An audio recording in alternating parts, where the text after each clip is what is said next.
Good afternoon, everybody. My name is Donna Fiesel, and I'm your host of Donna's Edge Talk Show, where truth matters. You can find us on the radio at iacradio.media, where we are Fox News affiliates. You can find us on television. We are syndicated on Abundance Television, found on Roku, Apple TV, and Amazon Fire. And don't forget the podcast on the newscasters.com. I know quite a few people who have podcasts, and I'll have to say, this one will not limit you. I mean, if you're speaking the truth, now I think if I got up there with a bunch of garbage, I might be limited. but anyway, when it's the truth, and truth will definitely set you free. As a matter of fact, the head guy right here is with me with the Newscasters studio, Clint Day, who's an author and a speaker as well. Clint, great to have you on the show, always. Donna, it's great to be with you. Thank you to you and your audience. Well, I'll have to tell you, we're all in a frenzy right now. The election is coming up. There is a debate coming up. And so, I mean, that's going to be pretty interesting, I think. What do you think about that debate? Well, I agree, and I'm excited about it. I just think about in our own area, about 7 years ago, we had Hurricane Irma come through here, and we had to make a lot of transitions, a lot of preparation, and realize that, God is sovereign, God's in control. And we had certain things that happened in that storm. And I think that's where our country is right now. We're in a storm. We know it. We know that they're calling evil good and good evil. There are a lot of people that want to change our trajectory of our country and the direction of our country. And we need to stand against them. We need to be standing with, I believe, Donald Trump to see him through this process. And we've got to realize we're not electing a preacher. We're asking someone to be our leader. And there's a big difference between a spiritual leader and someone that's going to lead us with policies that will make our nation great again. And I truly do believe we have 4-year records of both these administrations. And so the people really need to make a choice. And I think as more and more people understand how liberal her policies are, Kamala Harris, they will see the light and hopefully support someone for policy, even though they may not like personality. Mm-hmm. It seems as if her policy, and I've heard a lot of folks talking about that lately, her policy seems to be digging just a bit more into a woman has rights, let a woman's right to choose. Let's even have, abortions at the Democratic conventions. Even people who think it's okay to have an abortion, I think right now they're thinking with their pocketbook. What do you Absolutely. think? Totally agree. And well, I mean, a lot of people do think with our pocketbook it's economics, right? But bottom line is it's so evil. The DNC, I've heard people call it, instead of the Democratic National Convention, the demonic National Convention. And when you think about the people they let up there, the rap singer that totally puts down women, allowing abortions, as you stated, I heard there was at least 27 abortions done there. And how can you say that's okay? I mean, to kill a baby in the womb, I will never understand why they think that's okay. Because again, if you won't protect the most innocent in life, then the oldest is not, or the most vulnerable is not, because the baby in the womb is the most innocent you can be. And I'm really a big time pro-lifer. If you're wrong there, I think you're wrong everywhere else. And I believe wholeheartedly that our country is paying a price for killing over 60 million people. And I just think about the practical side of that, the businesses that would have been started, the cures for diseases, homes that would have been built. And I just think about lives, families that would have had different lives. And again, people need to realize the ramifications. When you make a decision, you have a choice. You have a choice before you have sex, right? You have that choice. And you make the choice before the act, and not allow yourself to become almost animalistic in the process and then regret a decision. What do you think about this idea? This is especially on the Democratic side, where they want to be the first. They want to make history in many things. They want the first woman president, the first black president, the first this, the first that. Is that really that important rather than choosing the right person for the job? Well, clearly we need the right leader for the job. I mean, you think about what's happened in the Middle East with Israel and Hamas. I do not think they would have done what they're doing. I know for a fact that Iran would not have had $200 billion that they can dole out to their people, their proxies, that they want to do these evil things with. The attack on Israel, the war in Israel that we're spending more and more money on. Ukraine. I do not believe that Putin would have attacked Ukraine if Trump would have been president. I do not believe it. And we've got China over here watching how we handle tyrants. And we've got the guy in North Korea, of course, Xi in China. And we just got to be very, very careful and very well prepared. And Reagan, the movie came out, as we know. We want to encourage everybody to watch that movie, Reagan, and the movie Forge, right? The two great movies that are out. But he knew peace through strength. He believed that 100%. He was told, as the movie shares, that you do not tell Gorbachev to tear down the wall. Do not do that. But in his gut, he made the tough decision. And that's what I love about President Trump. He makes the tough decision. He can be advised not to do it, but if he feels like it's a right decision, he'll make that tough decision. Sometimes we pretty words up, and we use a word instead of war. We say, well, we're in a conflict. And it really depends on who is in office. Right. So we want to call things, we want to pretty up a bad word. Is that a smart thing to do? Or do we need to really know the real truth about life? Well, I truly do believe if someone tells you what they believe and then they turn around and try to change what they say they believe, like Kamala Harris, you need to remember what they said. She was against fracking. She's against border controls. She's against the fence. She's against, controlling immigration at all. She's against a strong military. She's against the strong police departments. She said that for years. And even Bernie Sanders, the most liberal senator there is, except for her, they both are right there together. He was even saying that she's backing off her more progressive, quote, positions because she wants to be elected.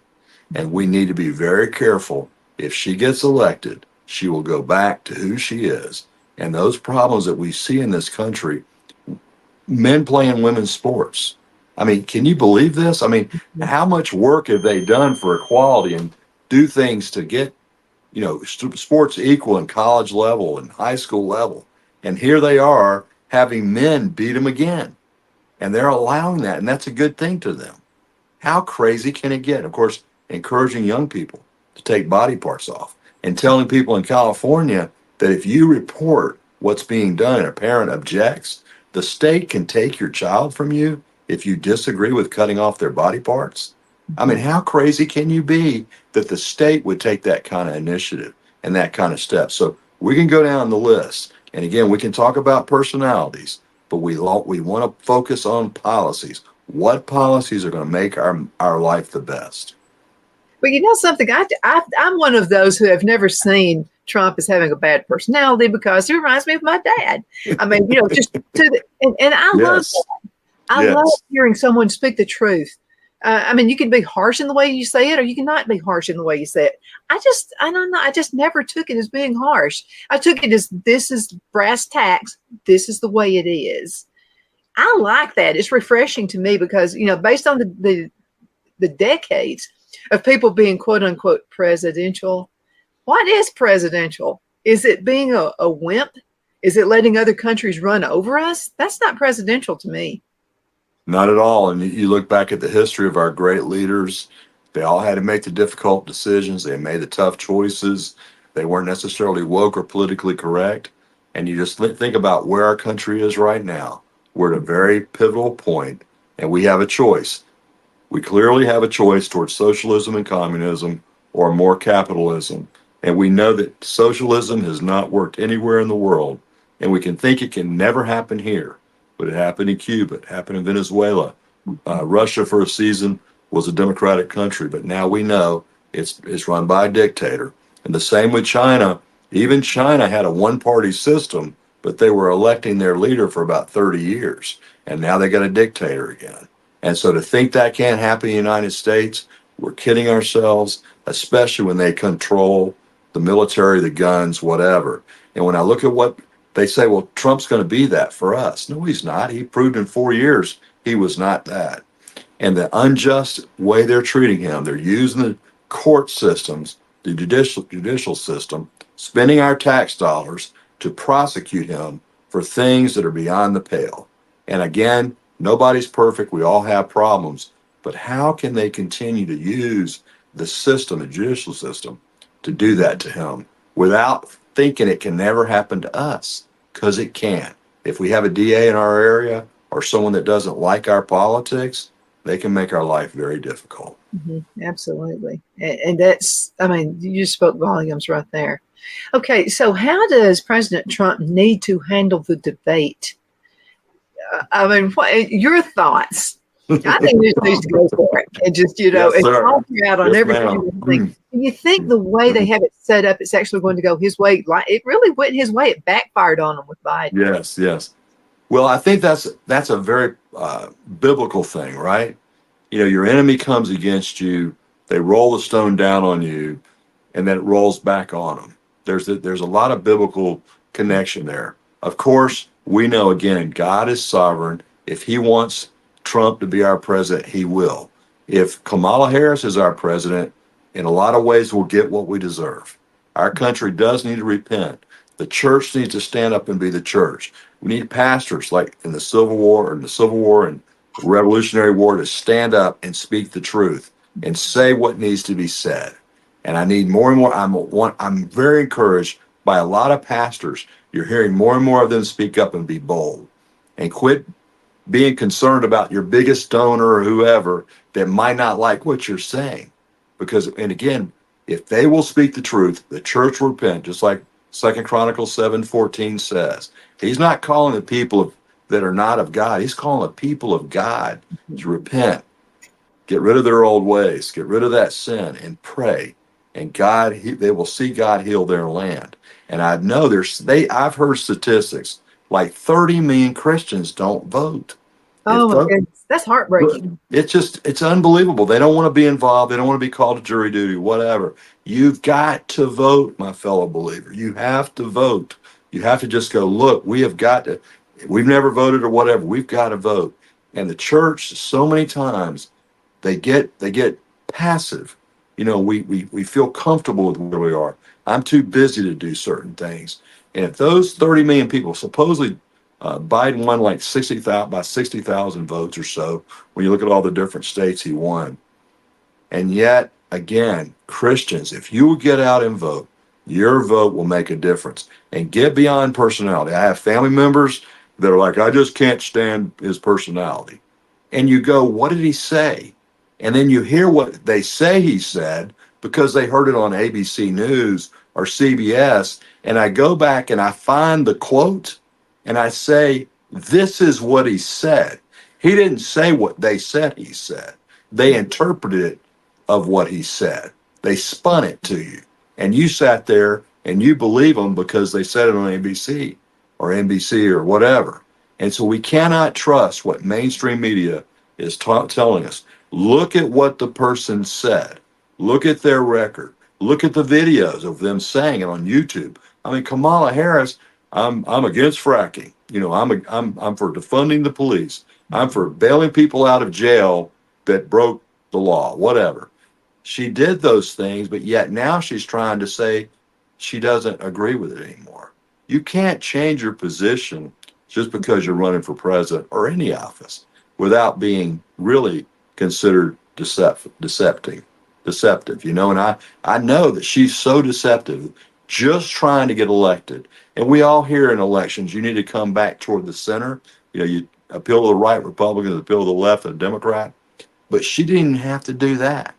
She did not win this election in a fair and square election. Some people question whether it's, quote, constitutional. It's really not about being constitutional. It's about their party rules. It's their party rules that dictate that. But Democrats are known for changing the rules if they don't like it to their advantage. Mm-hmm. Yeah, they like changing courses in the middle of the stream is what we say here in Alabama. Absolutely. And speaking of Alabama, during the primary, less than 10% of the population of Alabama voted in this past primary. I'm really upset about that. Yes, ma'am. Well, that's the clear indication of passivity. And Alexander Tytler talked about that in his great quote about the way a nation goes in cycle. And a key part of that is that passivity. And then, of course, if you're not careful, that passivity can lead to a tyrannical government and a government of dictatorship. And then you have to start the cycle all over again. You put up with that for a while, and hopefully you eventually kick it back out. So we don't want that to happen. We want to stop it right here. And we see again, Kamala Harris wants to take away your gun, and she can say they always use whatever excuse they want to use. But the reality is, if you take away people's guns and their right to defend themselves, like for myself, I'm physically challenged in a wheelchair. I need to have the ability to protect myself in my own home if I need to. And when they take that right away from me, that makes it unequal, if you will. And if the government is going to take away your freedom, one of the first things they do is to in places like Australia, where they did buyback program. They all bought all these guns back, and they lost the opportunity to defend themselves. And you see that freedom in Australia and other countries, Canada. They continually lose freedom, and we've got to fight for our freedom, because if you don't have the Second Amendment, you won't have the First. If you don't have the Second Amendment, you will not have freedom of speech. Well, let's dig just a little bit, because some folks say, well, I don't want guns. I'm going to vote for her because of that. Well, that's only step one. There are other things they'll take away from you. Okay, so what if Kamala Harris is president and she said the guns are gone? And then she decides, well, actually more people are killed on the road with drunk drivers driving cars. So what if that's next? What if, well, we're just going to take your cars away from you too? I mean, the list can go on and on and on, with your rights being taken away from you and the things you hold dear being taken away from you. That's right. Well, they've already proven by electric cars that you are going to own an electric car. And the New World Economic Forum, if you will, the New World Order, they want to say you will not own anything, you will not own a house, you will not own a car, and you will be happy. You will be limited to the area you live in, and you will be happy. We want to take the population of the world down to 500 million. It's about 8 billion now. So they want to take the population down. And they've already proven through electric car laws that they tried to implement that that's what they want to do. And then, of course, making energy more expensive. I think about my electric bill in Georgia Power here, and my bill from July of last year to this year went up like 80%. Now, is it because I use more? I haven't really done a deep dive in it, but I do know this. All I know is it went up substantially. And when I go to the grocery store, they can talk about 20% inflation under 4 years of Biden, but it's more than that. Every time I go to the grocery store and I look at the steak price or chicken price or vegetable price, fruit price, it has gone up substantially. And as you well know, in your bags of chips or whatever, they're always shrinking. Price may not go up, but the quantity is shrinking. It's like eventually you're going to open the bag and there's going to be one chip in there, And so this has been happening. That is reality of the policies of Democrats. You look at any city in the state of this country, any city run by a Democrat, you would not want to live there. Any state run by a Democrat, because of the way they take away freedom. Waltz in Minnesota was disastrous when the things were going on, the protests were going on. Minneapolis was burning. Small business people lost businesses, will never recover. And yet they want to try to say we're going to have joy under their leadership. What kind of joy are they talking about? That's not the kind of joy I want. Let's go back on the word joy just a little bit. That's part of the Communist Manifesto right there. She's using the same verbiage that they used 100 years ago. I mean, is that a coincidence in your mind? Not at all. And of course, they're one of their favorite terms is build back better, right? So what does that imply? That implies you've destroyed something so you can build it back better. And they want to destroy our system. They want to change the courts. How about that? How about changing the Supreme Court that's had 9 members for hundreds of years, and they want to add maybe 5 or 6? Can you imagine the craziness of that? Chaos. Well, the Republicans win and they control the House and Senate, so they add another 5, and then they add another 5. So they become a legislative body rather than a judicial body. And they're, again, we do not want to change our system. The Constitution is such a gift. It's so brilliant. And they want to take away electoral college. Well, we're not a democracy. We are a republic. We are a republic. That's the way they set it up. If they had not done that, Virginia would have elected all the presidents, right? Back in the day. If we don't do it now, if they want to change that, California and Texas and New York and Florida will decide who our president is. The rest of us won't matter. So they set up the system they did for our protection. We don't want Democrat. We don't want mob rule. If you win 50% plus one in the popular vote, you automatically rule. You want the system we have. It's proven for the last 250 years. It's the best system in the world. We want to maintain it. Can you see that some of the plans they have are going to backfire? Now, I'm pretty sure a cheating mechanism is already in place. And I'm pretty sure President Trump knows that. So there's some guards being done about that. That's a gimme. That's always going to happen. But what do you think about this? Okay, because I have a number of friends who are from other countries, and they came to America, and they are American citizens. My daughter-in-law is from Russia. She is an American citizen. She votes every single time there is any kind of, I don't care if it's dog catcher. She's going to vote. She really, because she remembers in Russia, she didn't have that right. There were so many rights they didn't have there that we have now. Right. But I just wanted to say this. A number of my friends are Latino, and they are voting Republican. That's right. The number one, when I ask, why are you voting Republican? I'm glad you are, but why? It's because, well, we came here the right way. We jumped hurdles. We did all these things to become an American citizen. And we don't like other people just coming in and they're able to vote and they're not going through the same hurdles we went through. What are your thoughts? Totally agree with that. And I think about the policies of the Democrats. What they perceive is the more people they can bring here, the more they will vote Democrat. And the reality is it's true. It takes about 3 generations before they kind of split their vote. California, roughly 800,000 so-called illegal immigrants have come in. That's almost 2 congressional seats. So California has at least 2 or 3 congressional seats because those illegals are still being counted, even though they've had, people leaving the state, and their population has basically been going down. So they brought all these people in to maintain those congressional seats. And so that's just wrong. And again, people being born here, there's some things that need to be redone, I think, with that just because you're born here, you can bring your whole family here and you're a citizen. There's some things that need to be looked at there.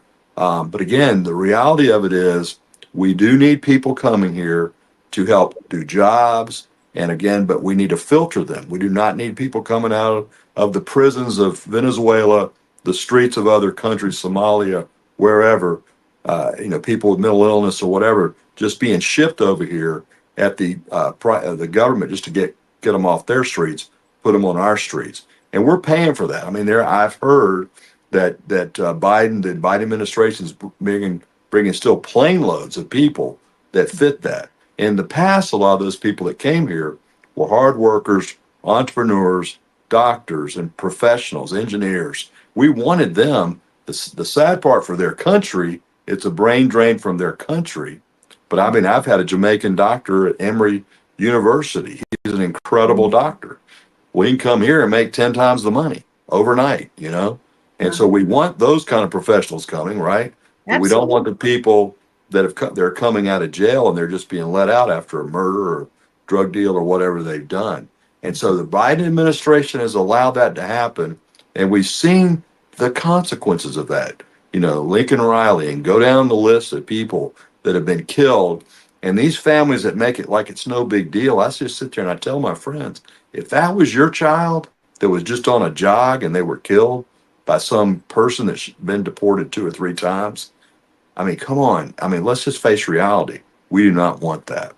And another thing I've heard is illegal immigrants don't do more crimes than citizens. And you're going, well, okay, so what? If they weren't here, they would have never been able to do the crime. Any crime? Exactly. They wouldn't have been able to do any crime. So why, where's the logic in that statement, And I just go, you guys are really crazy in what you think is going to be good. But even Oregon is saying, they were trying to make drugs legal, let everybody do drugs and lay around the streets and then let the government pay for them and give them drugs. I mean, that's just crazy. They finally even realize this is not a good idea. This is not working. And the logic behind some of their decisions just does not make sense. Well, I'll have to tell you, one huge slap in the face this past year with this administration has been, zeroing the amount you owe for college, and this is just a huge slap in the face for those of us who paid for it, Right. but another huge slap. There are several slaps in the face. Okay, so this one is where you're illegal and Kamala Harris wants to give you $250,000 for a house. It's crazy. Why? It truly is crazy. I mean, just think about the logic of that. You already have a housing shortage because of the environmental laws in California. Mm-hmm. Once you get a tenant in there, you can't kick them out. Where's my incentive to build rental property when I get a tenant in there and they won't leave because they're not paying their rent? Where's my incentive? And then the environmentalists are going to change. We're going to save a little mouse because he's getting too close to the house, and we can't build houses. So the cycle is just foolish. You run out of supply, demand stays the same, price goes up. It's basic economics 101. And yet the liberals don't seem to understand that. I mean, AOC, supposedly an economics major. I mean, come on. How in the world, what did they teach her in her philosophy of economics to be the type of person she is with her socialist agenda? It will not, I mean, we don't want your jobs, Amazon. Your jobs aren't good enough. But yet all the ramifications, the ripple effect of those jobs that would have come to her district that she stood up against. I'm like, I agree with Amazon. If you don't want us here, fine, we won't come there. We won't create the jobs. We'll take you in the South. We'll bring those jobs. We like those jobs. Again, where is the logic? Sometimes their logic just does not make sense. I took accounting classes. I thought I wanted to be an accountant. Well, I found out really quick I didn't want to do that. Mm-hmm. I like numbers, but not that. It's really important in college when I went back in the day in 1978, where they actually taught the two most important things about accounting is debits and credits. If you don't get that, you're going to be worthless as an accountant. Do we even have that taught anymore? Debits and credits, just the simple Simon things. Yeah, I've had many young people tell me, I wish they'd have just taught me how to do a checkbook, how to do the basic things. Mm-hmm. And listen, our government, I've always said this, even when I was a state senator in Georgia, and the minority party, because back then the Republicans were a minority party, I'd always say our government has a spending problem, not a revenue problem. Our government has a spending problem, not a revenue problem. Mm-hmm. And my understanding is if they would just reduce spending by 1% a year, that in 5 years, the budget would be very close to balancing. Now, you tell me you can't cut your budget back by 1% a year for the next 5 years. Of course you can, Donna. We've had to do it many times and more. We've had to do it more. Now, can you imagine if this country woke up one day and we had a balanced budget again, which we had under Newt and the gentleman from Mississippi, the senator, the majority leader, I forget his, Trent Lott. He forced that, if you will, on Bill Clinton, and Bill Clinton actually signed it. That's the last time we had a balanced budget and the economy prospered. State of Georgia, balanced budget amendment. To me, that's a key thing we ought to do nationally. Force them to have that done. If we had one amendment I would like to see, because I'm very leery of new amendments for sure, because I'm always concerned what a liberal will do with that. But a balanced budget amendment, I think, could really make a big difference for our country. I think so, too. Let's go to a commercial break. We'll be right back in just a few minutes. Thank you. Hang in there. Okay.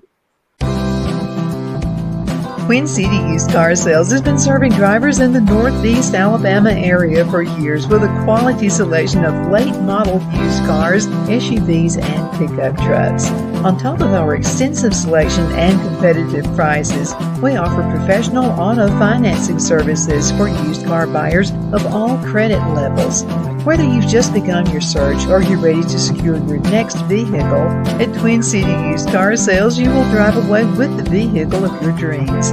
The sales and finance staff at Twin City Used Car Sales looks forward to serving you, and you can apply for financing online before your visit to our used dealership in Gadsden, Alabama. Check us out on the web at twincityusedcars.com or go by our location at 901 First Avenue, Gadsden, Alabama. We sincerely look forward to serving you.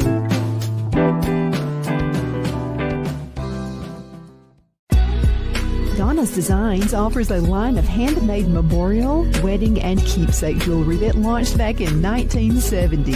I'm a self-trained jewelry designer, and I will work closely with you to create unique designs you can love and treasure for years to come. Whether that be flowers that were used in a funeral arrangement or stones you found on the beach at a memorable trip, call me at 256-659-4319, and let's think of the possibilities. Good afternoon. We're back. My name is Donna, and I'm your host of Donna's Edge Talk Show, where truth matters. By the way, I forgot to mention, send emails, Donna at donnasedge.com. That's Donna at donnasedge.com. I treasure those emails, and I even check spam. I do get a lot of emails from you guys, but I want every single one of them. You can find us on the radio at icradio.media, where we are Fox News affiliates. You can also find us on television, syndicated on Abundance Television, found on Roku, Apple TV, and Amazon Fire. And don't forget the podcast, the Newscasters Studio, the newscasters.com. I have Clint Day with me right now. And Clint, what's happening at the Newscasters? Are growing like gangbusters. We really are, Donna. And because of your help and others, it's really been amazing. Victoria Lee Scott is doing an amazing job. Murray Edwards doing an incredible job. And we're just trying to grow this platform, if you will, for more conservative type podcasts and newscasts. And it's really, really doing well. We're really grateful. We're grateful you're such a cheerleader for us. And we want to encourage anybody out there, if you know someone that is really gifted in a podcast or is trying to start one and get one going, we would love to have them up with us. And, if we can, if you will, ultimately the dream would to be able to build a more conservative YouTube type platform where we're really getting the message out, and we limit the amount of censorship that's being done to so many conservatives. And it's amazing when you think about COVID and ivermectin and other alternative forms of treatment that people had during the COVID, and they shut it down. And we've even had Mark Zuckerberg recently admit the administration came to them and, quote, try to get rid of fake news or fake platforms. And yet those platforms, so-called, have been proven true. And the reality of the COVID jab, if you will, the success of it was made up. It was not successful. We still see people to this day that are getting COVID that got, quote, the jab. So if you get a chickenpox vaccine, you don't get chickenpox, or polio, you don't get polio. That works. This COVID vaccine did not work. We were sold a bill of goods. The consequences of it are really affecting people still to this day. We know people, the side effects have been terrible for a lot of people. I know some people that literally, one lady that it really messed her up, can barely walk to this day because of what that jab did. And they try to make it something else. But I had a friend of mine that's a doctor, a pediatrician, very successful at a local hospital, and they fired him because he didn't want to give the jab to children. He said they just don't need it. He proved to be true, but he lost his job over it. Now he's doing much better because God opened a new door for him. So it's great. It's usually what happens. You get Absolutely. get on with that. Another thing that happened with the jab, with the all of the shots and whatever, is a lot of folks became very wealthy over that. That's right. You have to kind of follow the money. And I felt it was more of, I don't like to be sold anything. I want somebody to tell me what the benefits of me really are. I don't want to be sold a bill of goods. It just felt like a sales job to me, when the whole thing came out. Well, and it really was, but in a lot of places it was forced on people. Yeah. You don't want your job as a nurse, I'm sorry, you got to get the jab. You don't want your job at a certain corporation, then you can't come to work. We're going to lay you off.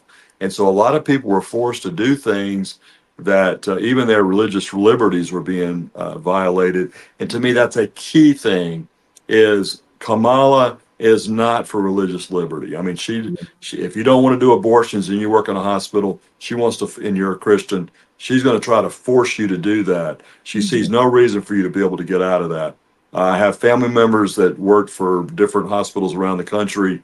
Fortunately, they were able to get exemptions for that. In certain cases, people simply were not. They were forced to take the jab. And again, their concerns they have, the side effects, some of them had really bad side effects. Of course, some had no side effects. I get it. But the reality is we were being forced to do it. I mean, I never got the jab myself. I just did not. I never felt led to do it. Can't explain it, discernment, call it what you want. Don't want to put anybody down for getting it if you felt like it was the right thing for you. But the reality is I was being, told, hey, it's going to affect your family. It's going to affect your 90-year-old mom, whatever.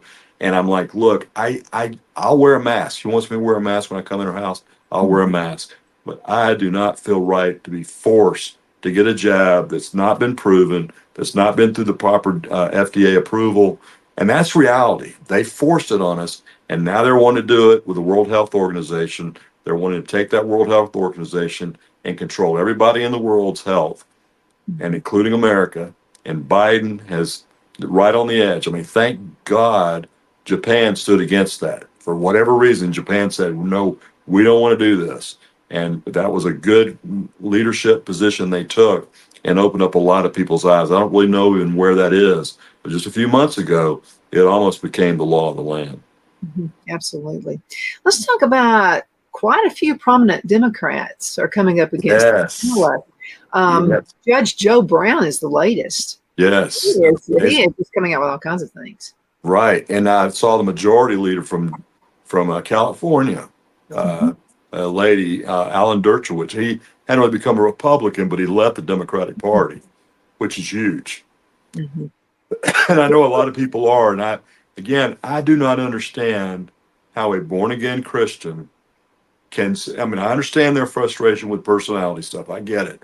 But when it comes to policy, being pro-life, being pro-religious freedom, being pro-Second Amendment rights, economic freedom, all judicial, don't use judicial to go against your opponent. All those things, if you take just those 5 or 6 things, I do not see how you can be a Democrat in today's world. I don't either. And we have a number of pastors in my area who are Democrats. Totally. I know. I worked at the polls to do my part, and I worked at the polls, and one came in, and he actually was a school teacher. I had English in high school. So he comes in very loud, very vocal about being a Democrat. And it just blew my mind. Then he wanted to come and be on my show. And he said, "You're fair, aren't you?" And I said, "Yeah, I'd let you on the show." But it never worked out for one reason or another. Yeah. I don't know. I think he probably thought I'd trick him and, whatever. But anyway, he's a minister. What are your thoughts about a minister just being all into the platform of the Democrat? Right. Well, we have a very popular Democrat senator in our state that is in that position, Ebenezer Church. And I really do not understand it. I really believe that, for example, Planned Parenthood is the most racist organization in the country. It's been proven to be. Margaret Sanger, the founder, was totally a racist. She was doing what she was doing to eliminate what she called less desirables. And really the truth of her situation was it was toward minorities. And you look at abortion and you look at what it does to minorities, it's the most evil thing that's done every day. Much worse than the KKK or any other racist organization. They kill 65% of abortions in America. It's a proven fact. 65% of abortions done in America are done on the 25% minorities in this country. So if the black population is 13%, Hispanic 12 or 13%, 65% of those abortions done all across America are done on that 25% population. Where do they put abortion clinics? Near the poor areas, near the minority areas. They're on the border of all those communities. And when you look at the reality of that, I do not understand how a man of God, so-called man of God, can look at that and say that is okay, because they know it's not in their heart. God's word in Psalms 139 and other places is very clear. I knew you in your inward parts. I knew you in your mother's womb. I was right there with you. And when we take those lives of those babies, and especially when we discriminate in such a way as they're doing through abortion, it makes evil people happy. It makes, people that want to worship and sacrifice children happy. But it grieves the heart of God. It grieves me that we do that. And I pray that someday our country will really wake up, especially minority pastors. That is the most evil thing done every day to minorities.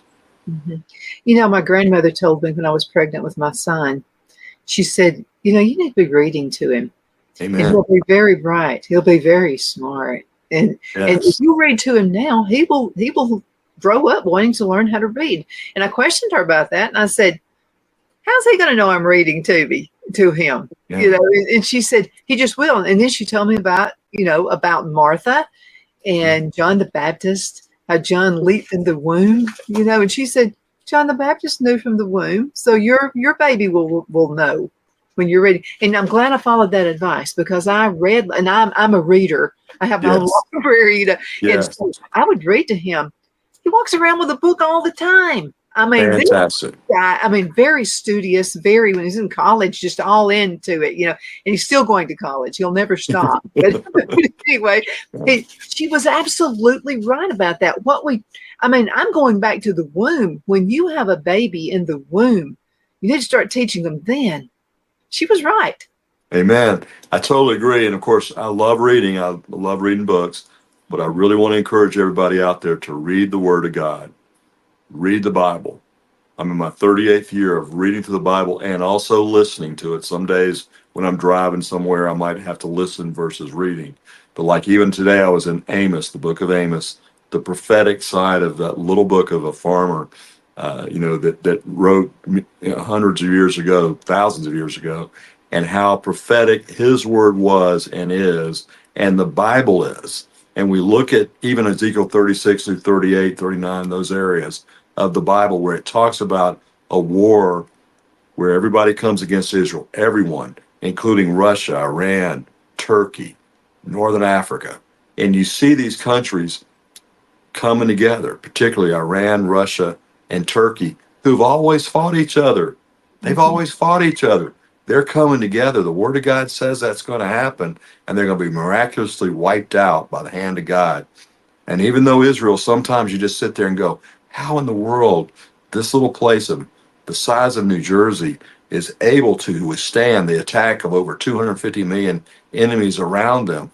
But it's a miracle of God. And a lot of people say, well, we've replaced them. And I do not believe that. I believe as Christians, we've been grafted in with them. We are part of that blessing. We receive a blessing when we bless the Jews. We bless Israel. Genesis 12, 1 through 3 is clear. I'll bless those that bless you. I'll curse those that curse you. You'll be a blessing to the whole world. The medical, the technology, the farming, all the different things that they've done to make this world a better place is truly miraculous. You look at all your top corporate 500, top 500 companies in this country, many of them proportionally. It's just amazing how many were started by Jewish people. And again, some people get upset about certain things that Netanyahu's doing or whatever, but that man understands. When you're fighting a Muslim and you're beating them, they want to call for peace. They want to stop you. But if a Muslim's beating you, they will beat you into the ground until you submit and you bend your knee to Allah. And don't kid yourself. We're seeing it in Dearborn. We're seeing it in different parts of Michigan, in areas when they take over an area, Paris, downtown Paris, cops don't even go to their communities anymore. In London, they don't even go to their communities anymore. They let their own laws take care of their own people, which is crazy in a democracy. Yeah, I don't understand the minorities who are following the platform of the Democrats. Let's use homosexuals, for instance. Okay, and I'll have to tell you what'll happen if you go to some of those countries there. They'll behead you because you're a homosexual. And they want to act like we're haters as Christians. We don't hate homosexuals. We want to lead them. We want to lead them the right way. So many women's groups. Okay, so you're for the Muslims when, okay, a man and a woman have an affair. They're going to get the woman. They're going to dig a deep hole. They're going to put the woman in the hole. Her head is going to be right up there at the ground, and they're going to stone her to death. And you're okay with that as a women's group? Yeah. Well, look what's happened in Afghanistan. Uh-huh. The ladies that had careers, they had started businesses after 20 years of America being involved. They built businesses. They prospered. They went to school, and we leave them high and dry with $84 billion worth of American equipment, military equipment. Mm-hmm. And they no longer have their jobs. They no longer are doctors or no longer lawyers. They've all lost those jobs, teachers. They've lost those opportunities, and they're starving. I mean, I've seen article after article about the starving children in hospitals because of the Taliban rule. The Talibans they're fed, but the average person's not. It just makes me so sad. And yet we act like that didn't really happen. But we see it happen. We know it happened. And the reports are clear. When you allow a dictatorial government, they will take care of themselves, but they will not take care of the people. Anybody that looks at democratic policy, they will tell you, we care for the middle class. We care for the little guy. We care for this person. No, they don't. All they want is your vote so they can stay in power. What have they done for you? They have done nothing for you. Will you wake up and realize how evil what they're doing is? They're deceiving you to say they're going to help you. Oh, you got a free iPhone. Okay, great.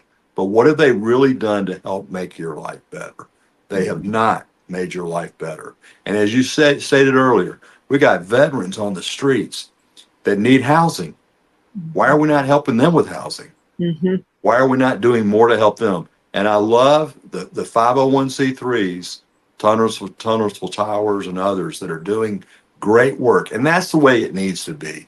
It needs to be the church. I recently had someone on foster care, and I was asking, well, what does the government do? And he's like, well, we don't need the government. We need every church in America to adopt one foster kid and take in one foster family to help bring them along.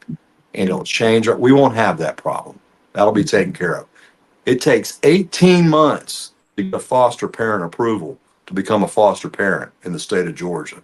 It takes them, and they're within their private organization, about 3.5 months to get you approved. They same process. Maybe they're just more gung-ho about it, and obviously more employees, whatever.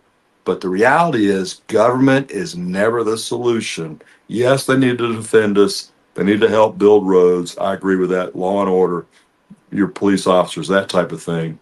But 9 times out of 10, when you look at what the government, so-called Democrat government, is there to help the average guy, they are not helping the average guy. Mm-hmm. You know, a lot of Americans have never been outside of their state, let alone outside of the country.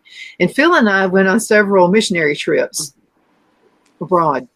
And the most telling was the one we went to South Uganda. Yes. Africa. If you could have seen their hospital looked nothing. A chicken house we have here in America looks much better than their hospital did. Their families, they have to hope, if you're put in a hospital there, you have to hope you have family members who are going to come by and clothe you and bathe you and feed you, because you're not going to get that in their hospitals. Right. That's just plain. I mean, that was a shocker for me.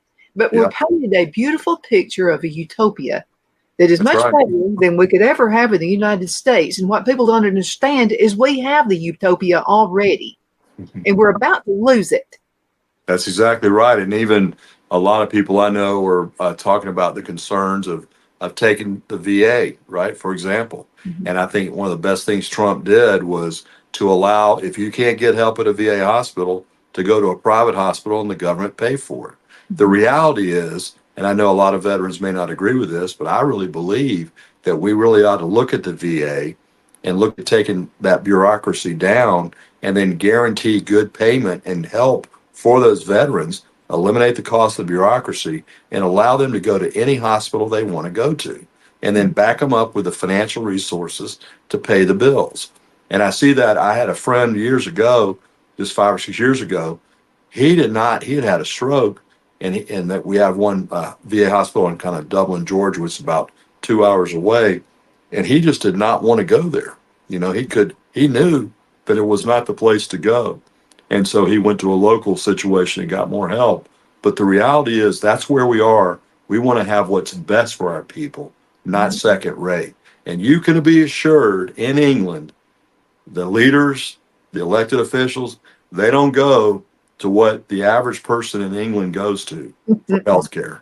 They go to nice places, they pay cash, they pay a little bit more, have extra insurance or whatever. And anybody that's done Obamacare, to my knowledge, the people that I've talked to, it has not worked. And if you remember how they passed that, we passed the bill. Nobody knows what it says. I remember Pelosi actually said that. We'll just have to deal with what we got. It has not helped people. And I'm just encouraging people, we have got to make the changes. And a key one is for us to get out and vote, for pastors to tell the truth from their pulpit. And churches we can legally harvest ballots. Mm-hmm. California, Jack Hibbs, pastor out there, I don't know if you've heard about it, where they have harvested votes out there, they've won those congressional seats. So we're realizing the Democrats did it for a long time, and we can have our questions about it, and they go to churches, they go to minority churches, and they collect ballots. We need to do the same. We need to be doing the same thing. Register here. You can vote right here, and we'll deliver your ballot for you. And that's the way to do it. I mean, I'm just telling you, if the other side's going to do it, we got to do the same thing.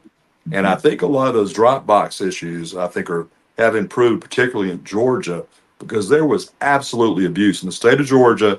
In our runoff for the 2 U.S. Senate candidates, you can register within 30 days of living here. So let's just say you had an 80 or 90-day runoff. There were people coming here, working for campaigns, being paid, and they were able to register to vote. And they voted. They did their job for the campaign, and they went back home. Nobody was prosecuted. Nothing happened to them. In this state here, the vote difference was about 11,800, something like that. Mm-hmm. And that difference, and of course in the runoff, it was even a little bit tighter. And that would have never happened in a normal situation. Those are rules that have been changed, be tightened up. And then voter ID, the fact they don't want you to have an ID. I mean, you go to the doctor, you go to the bank, you got to have an ID, but you want to come in here and vote without an ID. You know why? Because they want illegal immigrants or people that aren't registered to vote. They want them to be able to vote. And that's just wrong. You need to be registered. You know what's really funny? Phil and I sold some of our property, and it was a nice substantial check. And so we go to the bank to make the deposit, even though they know us. It was almost as if we were trying to create some kind of fraud. Yeah. And I'm thinking, but you're okay for the most part for people not to have voter ID. I mean, I have to prove it's a check. What's it going to do? If it's not a good check, it's going to bounce, right? It's like you had to go through a chain of command just to deposit this big check.